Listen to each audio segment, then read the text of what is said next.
telah berpulang ke rahmatullah, mantan Kapolres Aceh Utara, Bapak AKBP Tri, yang meninggal pada hari pagi hari Sabtu, dan di mana almarhum Pak Tri merupakan senior saya.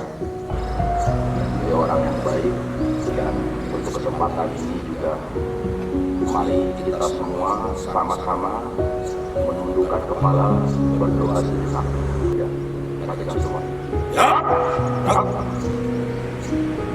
Mari semua menundukkan kepala, mendoakan semua almarhum yang telah berpulang ke rahmatullah. Berdoa mulai. Pada jenazah AKBP Tri Arianto SK. Hormat senjata.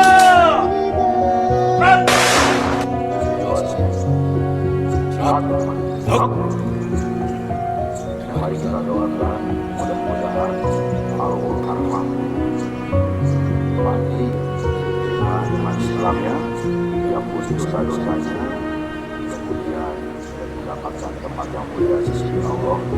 Dan kita doakan mudah-mudahan kepergian beliau mendapatkan husnul khotimah. Amin.